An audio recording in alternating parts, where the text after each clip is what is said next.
Hello, everybody, and welcome to the Seventh Rule with Ciroc Lofton and our very, very special guest, Malissa Longo. My name is Ryan T. Husk, and we are celebrating Aron Eisenberg. How are you, Malissa? I'm chugging along. First and foremost, we just want to point out that Malissa is using Aron's chair and backdrop that he would always fuss so much with because he has his green screen that was like 4 feet wide and just barely fit. And it looks like you got it centered better than he ever did. I don't know how. He was always fussing with it. I don't even know how. I squeezed myself in here and it was like, okay, I had to use the chair he always told me to use. He was right about that and a lot of things. Yeah. So I'm squished in here, but it's kind of cozy. The captain's chair. The captain's chair. Yes. You gave a great service. The memorial for Aron was a really good tribute. I enjoyed the pictures that you had, the music performances by his son,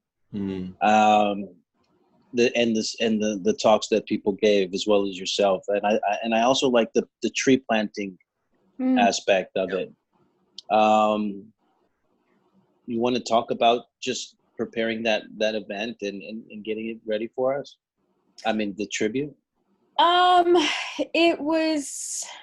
It was all by the seat of my pants.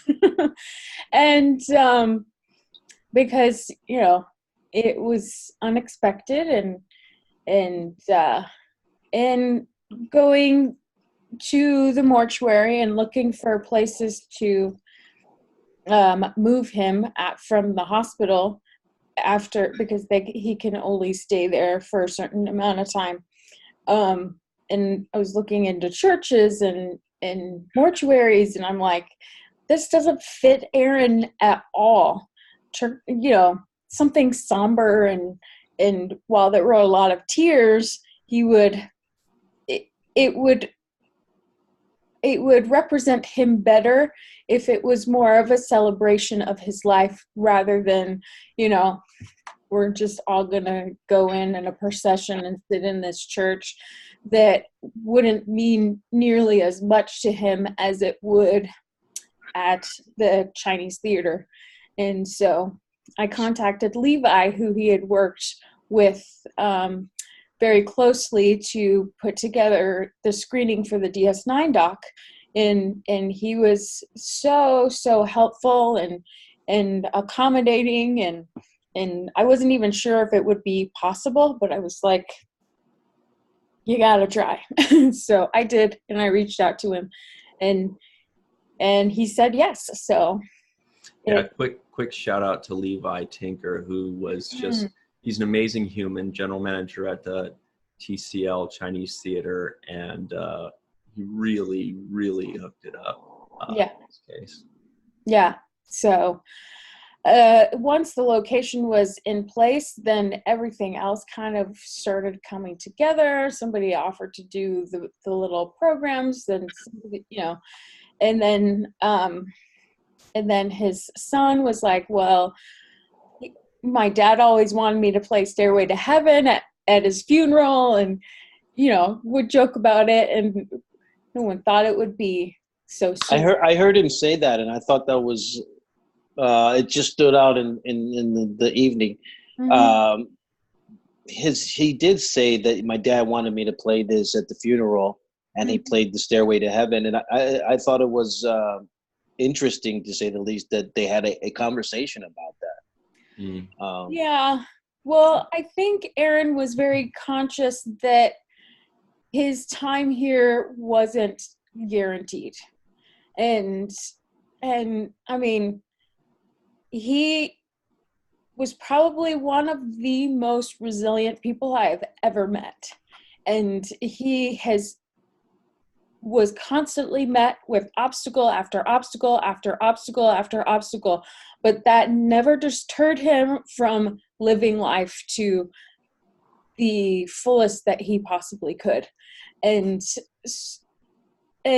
but he was also realistic in the fact that, you know, he thought his kidney would be the thing that took him, but it wasn't his kidney. Nobody, you know, thought it would be his heart. So, yeah. So he would have conversations with me and with his sons about that, and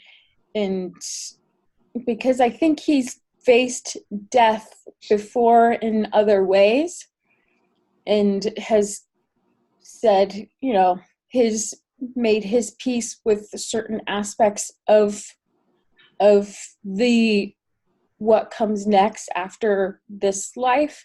So, and he was very thoughtful about that and pragmatic about dealing with it for the most part. And I don't think he expected to be gone so soon either, though. You know, just to echo Ciroc's sentiments, that service that you put on was by far the best tribute to a person that I've ever seen. You really embodied and encapsulated Aron. He would have been so proud and happy and just jubilant with what you came up with. I mean, his son's band played 5 songs, I believe it was. Mm-hmm. The 2 songs were from Paper Moon, which is one of the best Star Trek episodes ever, and one that he was very proud of and very touched by. There was The Boys of Summer by Don Henley, which is a glorious song, and Stairway to Heaven. I can't remember what the 5th song was, kind of in the middle. There was, it was a song that was important to Chris, in that he had been playing it a lot, and it was a song that he enjoyed playing. And he knew that his father enjoyed hearing him play the stuff that he loved, so he included that as well. And then the music video by Warren Zevon, and the story. Do you want to tell people the story of Warren Zevon? Oh my gosh, yeah, that was that. So our first date, our first official date, we had been dating, had a long distance relationship up until before our first date. And our first date was a concentrated 5 days in Las Vegas for the Las Vegas convention. And on the drive there, was it the drive there? I believe it was the drive there. He played Werewolves of London. And it was a fun song, and we were, you know, cruising along, talking and singing, and then started howling because there's the woo, Werewolves of London. And then it was so much fun that he kept playing it over and over and over, and we kept saying "ow, ow." But by the end of it, it was like, okay, I really like you, but this song is starting to get a little. You know. If you play this song one more time, I'm gonna jump out on the highway and barrel roll. And that's just going to make someone like Aron want to play it again. Yeah.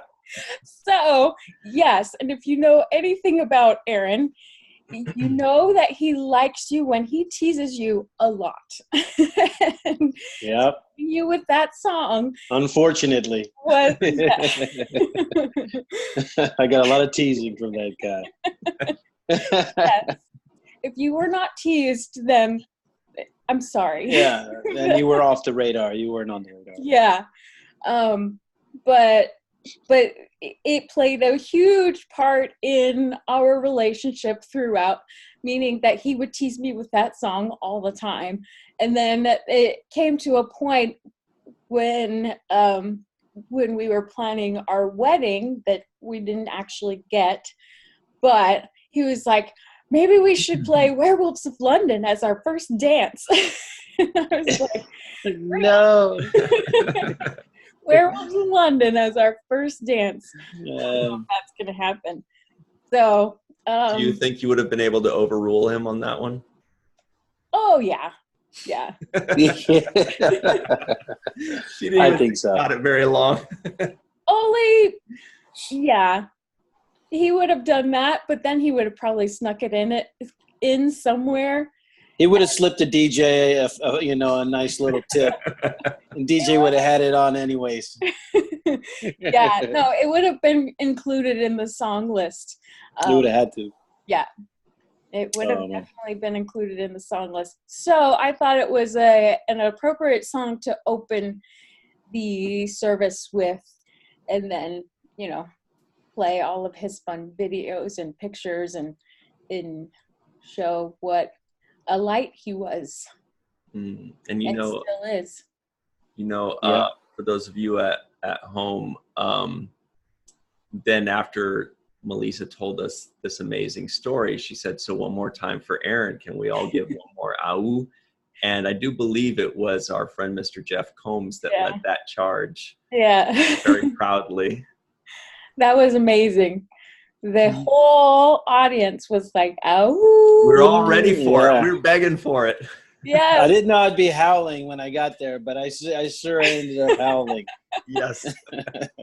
Well, and his best friend Mike was like, "Wouldn't it be cool if the whole audience started howling?" And I was like, "That would be cool if they actually howled."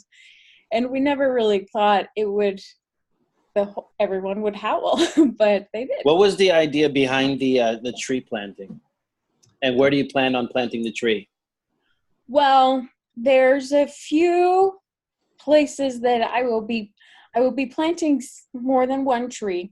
The tree planting came about in one of the conversations that we had about death, and I told him how morbid he was, but we saw this thing on the internet where it's essentially pods that are buried in the ground with the roots around it, and it's supposed to use your body as nutrients. And he was like, "Oh, that's cool." And I was like, "Oh yeah, I want to be a tree." And he's like, "I want to be a tree too." And to give back to the planet, and so he was like, "I want to be an oak," because oaks were his favorite tree. And I'm like, "I'll be a willow." So so that is where that came about. And then so the little tree that was at the service is gonna stay with me, and then in the future I hope to own a little property where I can plant it so it can just grow forever, and then hopefully I can be planted next to him. And then there were a couple of other places where it's more of a public memorial trees on the East Coast and the West Coast. And I'm looking at Central Park right now because we spent the day after we got engaged in Central Park, and we loved it, loved Central Park. I still love Central Park. And so I think it's a good place where people can go and maybe pay their respects to Aron, who weren't able to go to the memorial. And then I'm looking into places out here on the West Coast. So what was the moment like when he proposed to you? It was funny. Shocking. Well, because we had spent the night in New York City, and we had come from Albany, and he kept saying all morning, "Today's the day. Today's the day." And I'm like, why do you keep saying that? Today's the day. Today's the day. I could see him building it up and everything. Going, Huh? And I'm like, okay, today's the day. Yeah. And then he took me to this little cafe called the Kitchenette for breakfast. And the Kitchenette is this little and it's no longer there. They closed down. But this little place that was around the corner from my apartment on 125th Street, just on Amsterdam. And so we went there, and he had heard me talking about this little place. And then he was like, let's go for breakfast. And you know, and then, so it wasn't anything like dramatic or grand, but it was funny because the waiter, he kept wanting to, you know, bring the ring out and then propose, but the waiter kept coming back and interrupting. And like a sitcom. yeah. And then there was a moment where he was like, could you give us a few minutes because I need to do something. And then I was like, oh, that's why today's the day. So, yeah. And because Deep Space Nine is a huge reason why we met in the first place, he proposed with the ring that you all received at the end of shooting. And he's like, I felt like this was probably the most appropriate ring to give you. So, and I want to spend my life with you. Would you? And it wasn't, yeah, of course. Well, that's interesting. I mean, because it shows me how much DS9 meant to him as well. That ring was the ring that was like the ring of giving you my love, my affection. Mm-hmm. You know, this is my heart here. This is where my heart is attached to, and it being DS9 is kind of is just that much more poetic. Mm-hmm.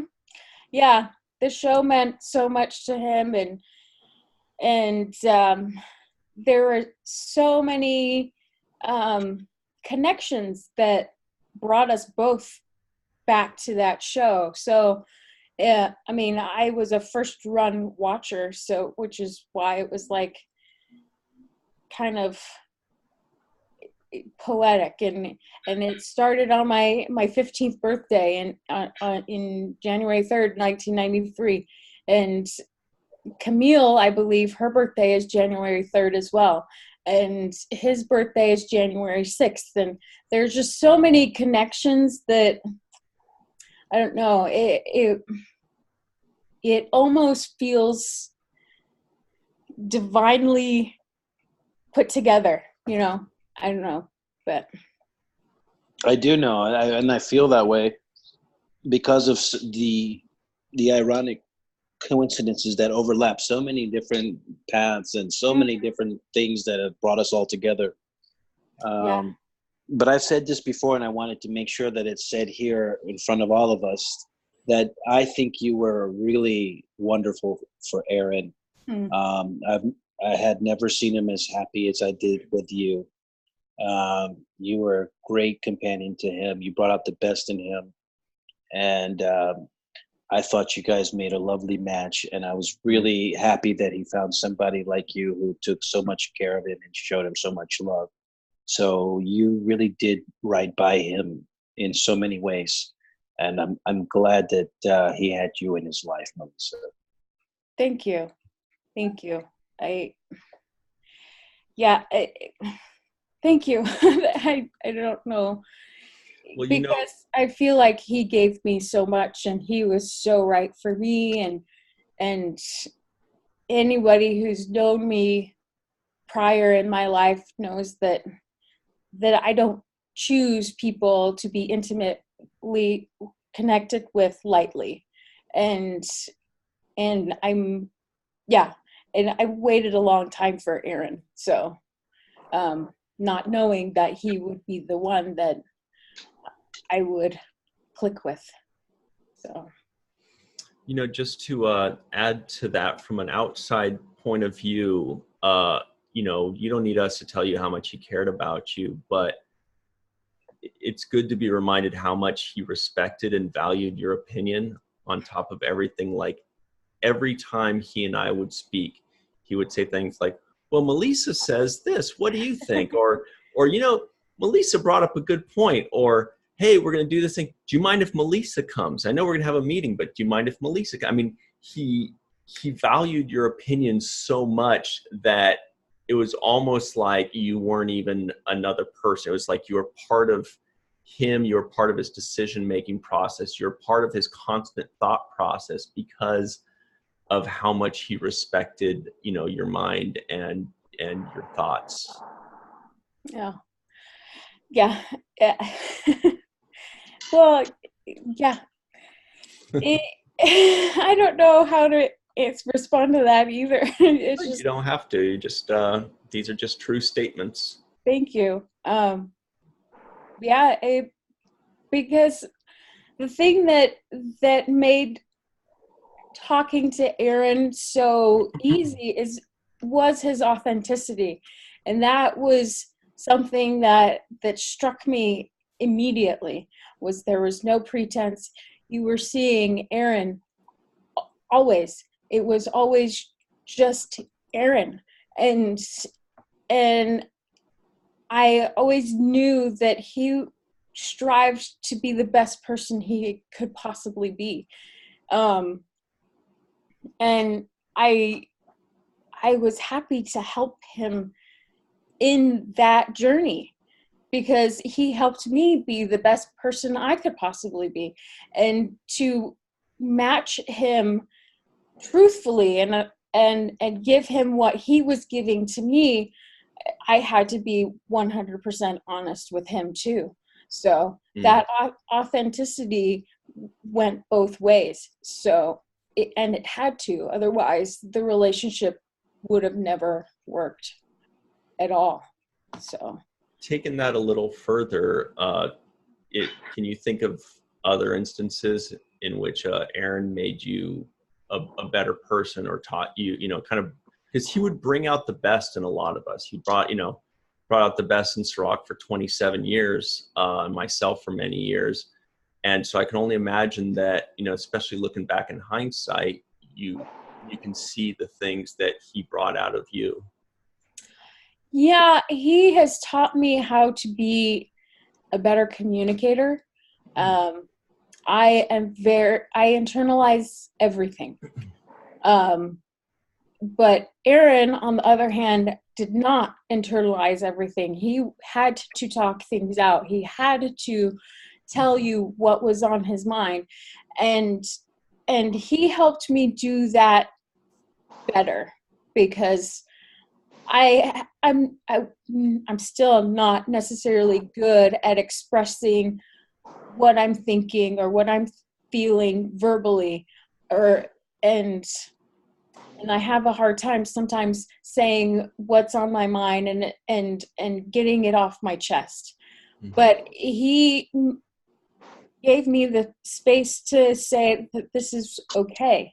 You are in a safe space with me, like he was in a safe space with me. I think I was a better listener than I was a speaker. So, and he has helped me tremendously in that. Yeah. When Aron used to talk about It's Only a Paper Moon, he would often tear up. Mm-hmm. And even when he was at conventions and he was speaking and somebody would stand up and say, this is what happened to me, you know, I lost a limb, or that episode helped me.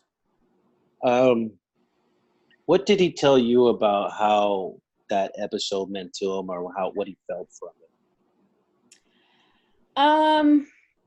At first he was self-conscious about it, because it wasn't necessarily well received, because it was such a deep episode for Nog, and people were used to him being the precocious, you know, kid, but he had grown up.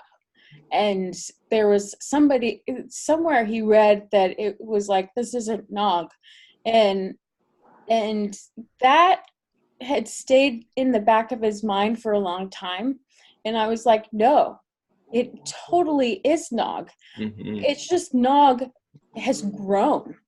He has become a richer person than he was when he was, the precocious little good Ferengi, quote unquote. And so hearing the impact that it had on people, veterans and other folks that have suffered from PTSD, and how much that means to him, it was like saying, you did good. Your work was good because you approached it honestly, and it's there on the screen. No matter what somebody else says who can't recognize the depth of the journey of that episode. And it came across to people who actually went through trauma. And that's the most important part. And I think that was so important for him because he was able to help facilitate that for others. So that episode meant a great deal to him, and because of how it affected and touched other people. Sounds like you communicated that pretty well to him, because he definitely looked like he had a changed attitude about that. It seems like before you spoke to him, he had a little bit of a distancing of it, where he's, didn't want to take the full credit that he maybe deserved. And then afterwards, he realized not only did he deserve the credit he was given, but just how much he affected people, and it really affected him to know that he did something to help other people so much. You could just read it on his face and hear it in his words that he was touched. He even said on the show, he was touched every single time somebody said something like that. And he was. Granted, yeah. Yeah, anytime somebody, no matter where we were, what convention, it could have been the 50th person who had told him and said thank you so much. That person who was saying thank you, he felt every thank you. And there was somebody who came up and saluted him, and he started, tearing up. I did too, because he felt every thank you and appreciated it. And it meant so much to him. And I think it was more of the fans than me that made that evident to him. I mean, I may have said some words, but the act of people constantly coming up and saying thank you for your work in this episode, thank you for helping me cope through. Helping me cope, yeah. Yeah. So he finally gave in. Oh yeah. I think he gave in before me, but I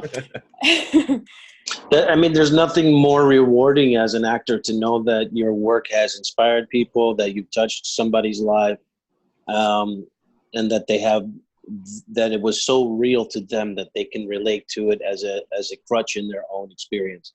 Mm-hmm. So I feel like that's the validation in itself that, you really touched a lot of people, Aron. You really got your message across, and you really maximized, a guest starring role on a TV show. Yeah. You turned it into a legacy that is part of the permanent collective history of our television. Mm-hmm. And for that, I think, it's just so amazing that he was able to do it with so much compassion, so much love, so much consideration for the fans. Mm-hmm.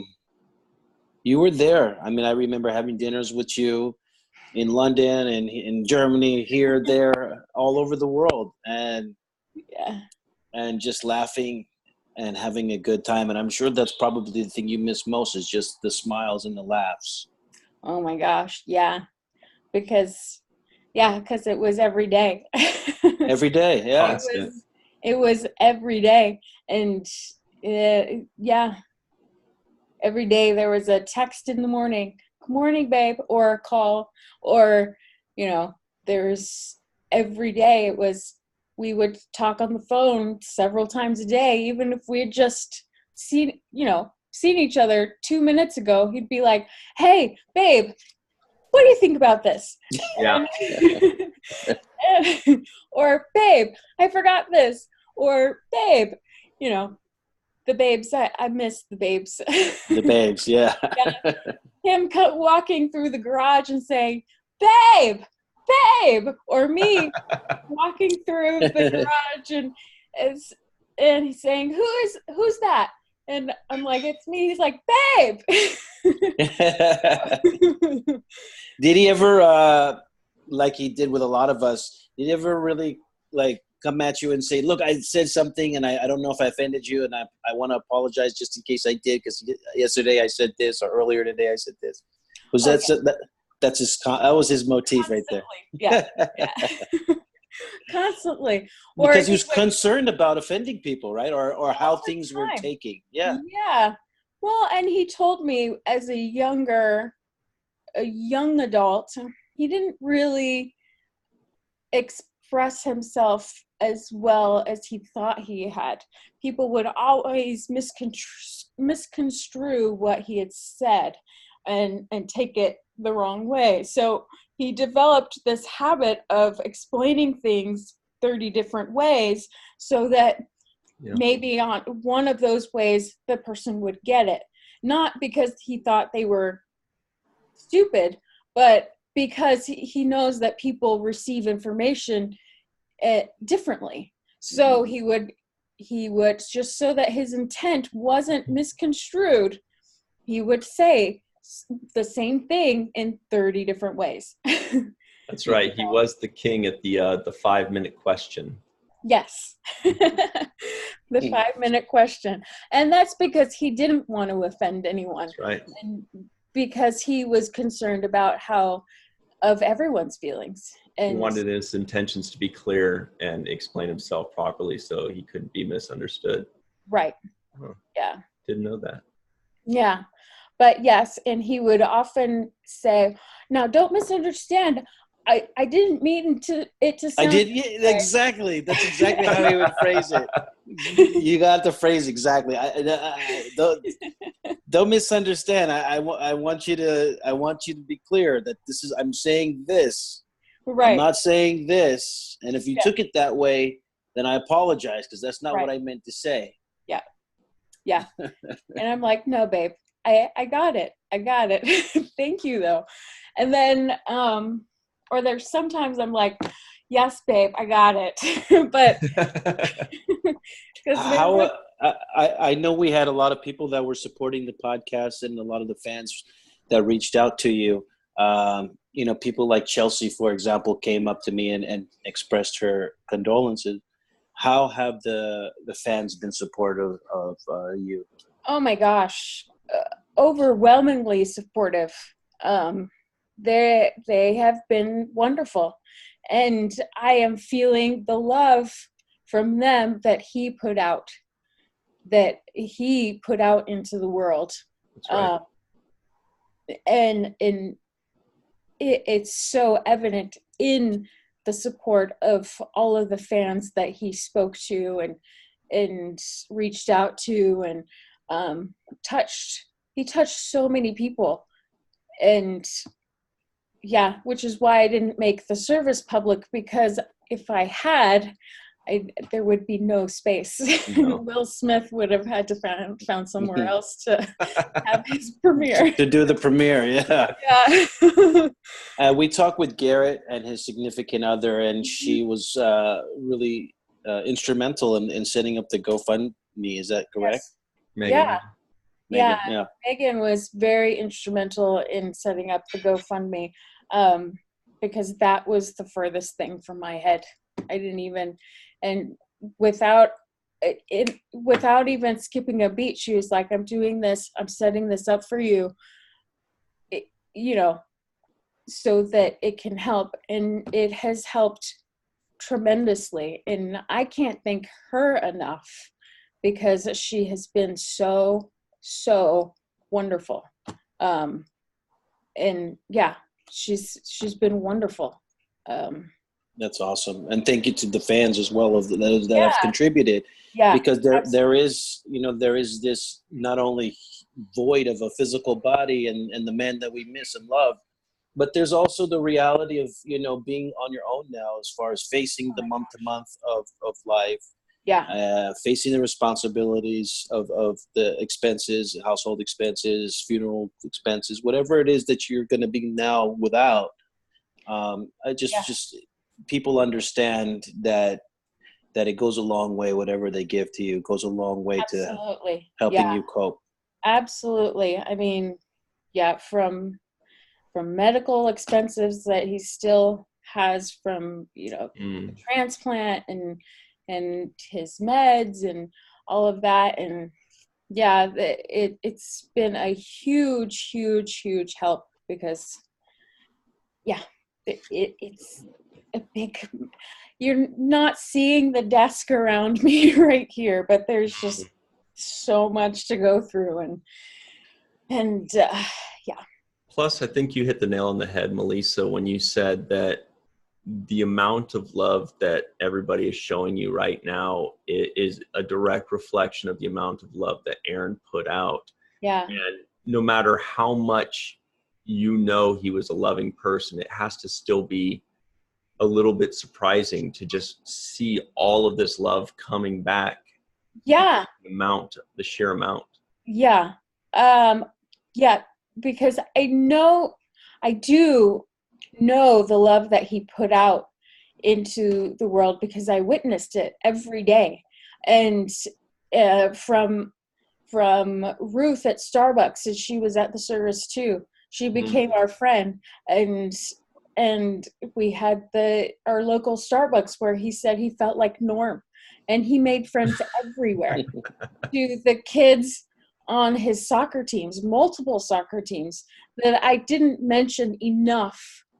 I don't think at the service, but they meant so much to him, and teaching them and teaching them to become respectful young men, thoughtful young men was very important to him. And so he made friends everywhere. And I'm just, it's a bit overwhelming that the amount of people that have reached out and said how much they loved Aron. And that's because of the love that he gave to them as well. And I haven't gotten through nearly all of the messages at all, but I'm working my way through them. But it is very welcome, all of them, all of the messages and all of the love that he is receiving and I am receiving. I do welcome it. It's just... So everybody out there, keep the messages and love coming, and also keep the patience, because I'm sure we all understand that there's a lot to sift through and a lot to do. And I'm sure nobody's stressed if you don't get back to them right away. They just appreciate that you're healing. Trying to, yeah. Yeah. That you're healing. Yeah. And yeah, we are all healing together, I think. And I think that the Star Trek community is special in that they are so connected. I don't know of any other franchise that has the same kind of connection that Star Trek has within itself, and not only in the cast and the crew, but the fans. They're really a special entity. Yeah, it's an extended family. Yeah. And the conventions is like a family reunion for us. Yeah. And and that's one thing that I want to make sure, and I want to beg you to be present at and to be participant at, is the future conventions, because you have become a fixture at the conventions and a part of our family, and I pray that continues. Yeah, I would love to continue to go to conventions and speak to people. on behalf of Aron, because I knew he loved going to conventions too and speaking with people. And so if I can at all represent him in any way, shape, or form, I definitely would love to do that. Awesome. That's beautiful. Thank you. That is awesome, because we can't wait to see you there. Speaking from the nerds perspective, we all want you there, and we all want you there representing Aron, so that we could all tell you in person how much he meant to us and how much you mean to us, especially when you're putting out these posts talking about Aron and giving us a little slice of Aron's life and your life together. It means a lot, and it helps us all out. Definitely take care of yourself above everybody else, but we do appreciate what you do. I also wanted to ask you a quick question. Sure.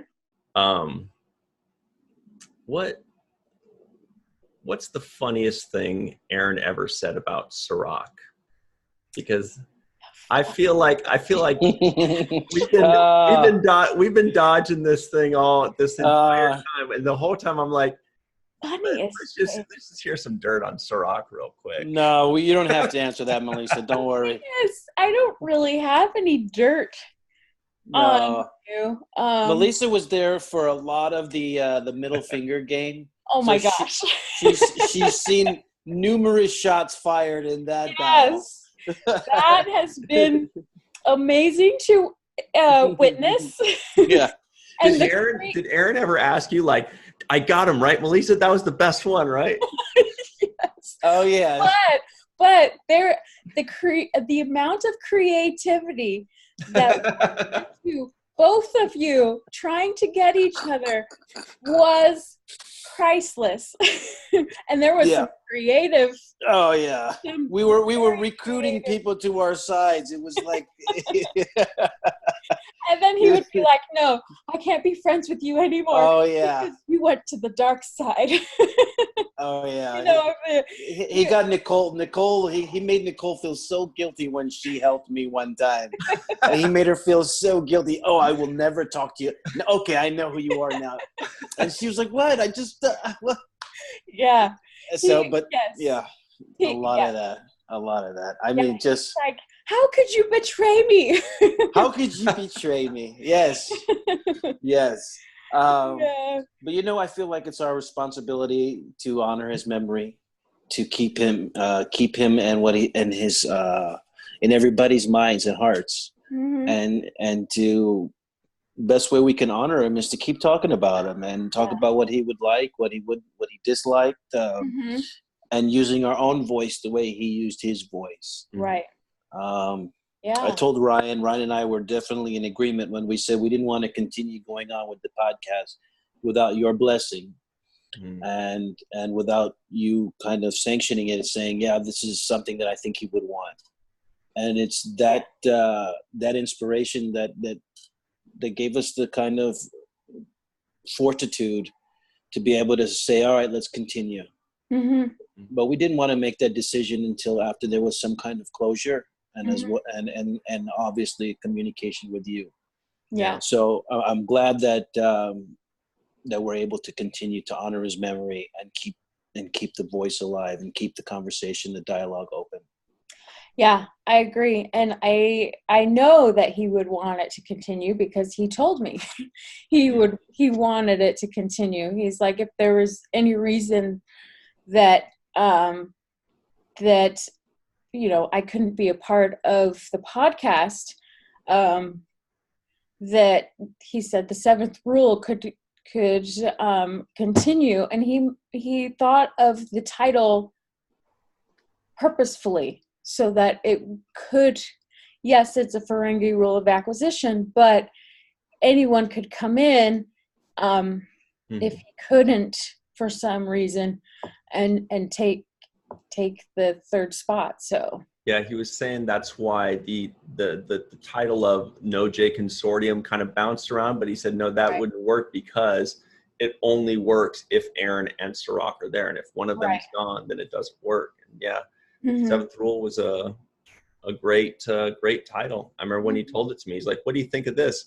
And I'm usually the guy that's like, no, because I was like, that's pretty good. I think that works. I can't, I can't think of any reason, and I would start Googling and checking things. I'm like, there's some band with like 39 likes that has that rule. We're fine, or that title. We're fine. Let's get it. And it was great. We got to see the title of our show being said by Odo in that episode. Yes. In the first season. Yeah. Keep your ears open. Yeah. And I don't think he even planned that, but yeah. None of us knew. We just saw it. We're like, whoa, wait a second. Yeah, what is it? Oh, just got a plug. Can't stop talking about our podcast. Exactly. Yeah. No, it's pretty amazing. It's very special. Like I said, I think you're just the best person to carry on his honor and honor his memory. Malissa, you were handpicked by him because you guys got along so well, and I don't think anybody could honor him as well as you have done so far, and will continue to do. So thank you, Malissa. Thank you. And yeah, as Ciroc said, that it may seem, I don't know if it seems like a small thing to you, but to us, it was very important that before we even have a conversation about continuing on, regardless of how we feel or how we think Aron would feel, our first thought, for whatever reason, just was immediately, let's wait, let's see what happens. Let's get Melissa's blessing before we even have the conversation, because you just never know. We can't just assume what people want, and there's no way we want to, overstep any kinds of boundaries. So, we really appreciate you saying, go have fun, go honor Aron's memory. Yeah. Well. And I hope you'll join us more often as well, too, because we love having you. Yeah. I would love to come on more frequently. You fit just right in that chair with that backdrop. So, yeah. And you nailed the green screen behind you. Yeah. So, you got it. You got it. So. But we're going to stay here with you and by your side because, obviously everybody floods your way in the beginning, and then as time goes on, we drift. And I want to make sure that I do as least amount of drifting as possible. Yeah, you're not getting rid of us that easily. Sorry to say. Well, I'm glad. I'm glad. I would like to keep you both around, and not drift either. I would like to keep those ties open as much as possible. So that's awesome. All right. Well, thank you. We went a little over than what we planned, but we appreciate you blocking off some time for us. That's Absolutely. Really awesome of you, and we really do hope to see you many more times on video and in person. Mm-hmm. Thank you so much for everything that you did. I know you did it to honor Aron, the service and everything that you do, but it really helped all of us a lot. It really meant a lot to a lot of people. So thank you for that. Thank you. Yeah. Thank you. Oh, one last thing. Mm-hmm. We're just about to say goodbye, but I do want to ask you very quickly, is there one final thought or memory or characteristic of Aron's that you want the public to know that may not be known or obvious, or just something you want people to know about Aron? What do I want people to know about Aron? Or do you feel like we covered it? I think we covered it. He might want me to mention his cute little feet. No, I don't think so. No, I don't think so. I'm not a foot person at all. But if you were. He likes foot massages. And he's like, but come on, babe. My feet are so cute. And I'm like, don't worry, we'll edit this part out, Aron. We'll edit this part out. Let that be a lesson to me for asking the question. It was going so well, Ryan. Thanks a lot, man. My own fault. I did it to myself. No, that's great. That's great. It's cute little. Yeah. That's it, Aron. Yeah. Yes. All right, my friends. Well, thank you so much, Malissa, for everything that you do, and we'll be talking very soon. And for those of you at home, thank you all. Please continue to donate to the GoFundMe. because it's very needed. It's very much appreciated. And as always, remember the seventh rule.